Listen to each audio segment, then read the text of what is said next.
వాతావరణాన్ని చల్లబరిచి ఆహ్లాదంతో పాటు ఆనందాన్ని పంచాలి. కానీ ఆవర్తన ద్రోణుల దాడితో కురుస్తున్న ఈ వర్షాలు 2 తెలుగు రాష్ట్రాల్లో అన్నదాతల కంట కన్నీటి వర్షాన్ని కురిపిస్తున్నాయి. చేతికొచ్చిన పంటలు నీట మునిగి అన్నదాతలు తల్లడిల్లిపోతున్నారు. మొత్తంగా ఈ అకాల వర్షం కోట్ల రూపాయల నష్టాన్ని, అంతకు మించిన కష్టాన్ని మిగిల్చింది.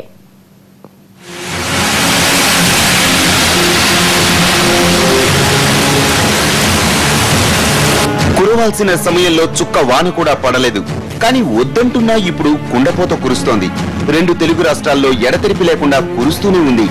ఇలా కాలం కాని కాలంలో కురిసిన ఈ వర్షాలు అన్నదాతల్ని నిలువునా ముంచేశాయి. ఈ రాష్ట్రం ఆ రాష్ట్రం అని లేదు, ఆ జిల్లా ఈ జిల్లా అని లేదు, ఆ పంట ఈ పంట అని లేదు. తెలంగాణ, ఏపీ రాష్ట్రాల్లో 3 రోజులుగా వర్షాలు దంచి కొడుతున్నాయి.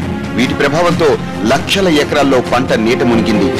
తిన్నవాళ్ళకి తినేనాలన్నమాట అవుతుంది. మొత్తం కష్టపడి చేసి పాములనక తేలనక కష్టపడి చేసి పురుగు బుట్ట పాములకు అదురుకొని తిన్నవాళ్ళకు నేలమాట అవుతుంది సార్. ఈ సంవత్సరం అయితే మాది అన్నాలో 3 దినాలు ఏరిపోయేలాక నాకైతే చేతన అయితే లేదు, కాయలు ఏరిపోయాయి. నిన్న గాలి ద్వారం ఆనకు సారు రేపు వెళ్ళిండి అయితే తెంపుదు మామిడి తోటలు మొత్తం రాలిపోయినాయి సార్. మా బతుకే బండారం అవుతుంది, ఏం లేకుండా రాలిపోయినాయి సారు. ఈ కాలం లేక కొంత పెట్టుబడులు పెద్దగా అయినాయి, అంత ఇబ్బందులు ఉన్న సార్. మమ్మల్ని ఎవరు పట్టించుకుంటలేరండి. కొత్తగా ఏర్పడ్డ తెలంగాణ రాష్ట్రంలో అన్నదాతల్ని ఈ వర్షాలు నిట్టనిలువుగా ముంచేశాయి. నిజానికి గతేడాది వచ్చిన నష్టాల నుంచి ఇప్పుడిప్పుడే కోలుకుంటూ ముందుకెళ్తున్న అన్నదాతకు ఈ ఏడాది సరిగ్గా పంట చేతికొచ్చే టైంలో ఈ వాన వారిని కష్టాల సుడిగుండల్లోకి నెట్టేసింది. తెలంగాణలో చాలా జిల్లాల్లో వరి, మొక్కజొన్న పంటలు నష్టపోయాయి. కొన్ని చోట్ల అమ్మకానికి సిద్ధంగా ఉన్న మొక్కజొన్న సంచులు తడిచి 4 కోట్లకు పైగా నష్టం వాటిల్లింది. ఈ వర్షానికి ఈదురుగాలులు తోడవడంతో మామిడి పంట తీవ్రంగా నష్టపోయింది. మరికొన్ని చోట్ల వడగళ్ల వానకు మామిడి పంట నేలపాలైంది. మామిడి తోటలు మొత్తం ఈ 3 రోజుల నుంచి వచ్చే వర్షాలకు నేలమట్టం అయిపోయినాయి, కాయలు లేకుండా రాలిపోయింది. మా పరిస్థితి మొత్తం ఆగమైపోతుంది. ఈ అకాల వర్షానికి పూర్తిగా మామిడి పంట తీవ్ర నష్టానికి గురైంది. కాబట్టి మాకు అంచనా ప్రకారం మార్కెట్ విలువ ప్రకారం మాకు దాదాపు ఒక 3 లక్షల రూపాయలు పంట నష్టం జరిగింది. ద్రోణి ప్రభావంతో తెలంగాణలో భారీ వర్షాలు కురిశాయి. ఆదిలాబాద్ లో 5.5 సెంటీమీటర్లు, రంగారెడ్డిలో 4.8 సెంటీమీటర్లు, మెదక్లో 3.4 సెంటీమీటర్లు, మహబూబ్ నగర్ లో 3 సెంటీమీటర్లు, నిజామాబాద్, వరంగల్ లో 2 సెంటీమీటర్ల వర్షం కురిసింది.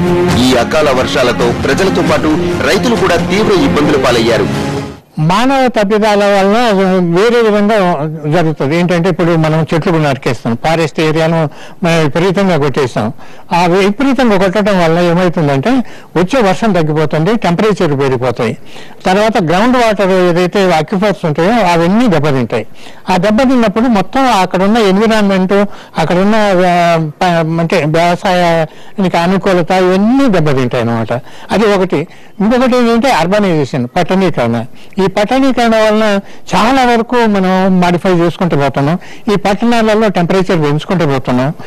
అక్కడ చెట్లు నరికేసుకోవటం, ఉన్న వాటర్ బాడీస్ చేసుకోవటం, అంటే ఇప్పుడు ఈ సిటీని డెవలప్మెంట్ ఒక ప్లాంట్గా కాకుండా అన్ప్లాంట్ గ్రోత్ చేసుకోవటం, ఇవన్నీ కూడా ఎఫెక్ట్ అయ్యాయి. వీటన్నిటిని ఏమంటామంటే ఎకలాజికల్ చేంజెస్.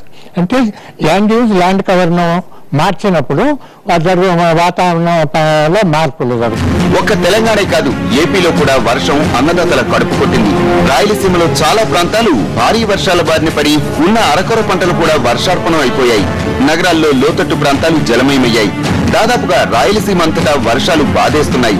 ఇక కోస్తాంధ్రలో కూడా అన్ని జిల్లాలు ఈ వర్షాలకు తడిసి ముద్దయ్యాయి.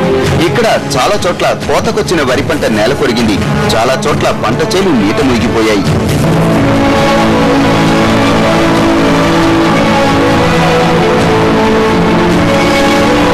మొత్తంగా అకాల వర్షాల దెబ్బకు 2 రాష్ట్రాల్లో చేతికందిన వరి, మొక్కజొన్న, మిర్చి, జొన్న, పత్తి, పసుపు, కూరగాయల పంటలు నీట మునిగాయి. వడగళ్లు, ఈదురుగాలుల దెబ్బకు అరటి, మామిడి పంటలు దెబ్బతిన్నాయి. 2 తెలుగు రాష్ట్రాల్లో కోట్లలో నష్టం వాటిల్లింది.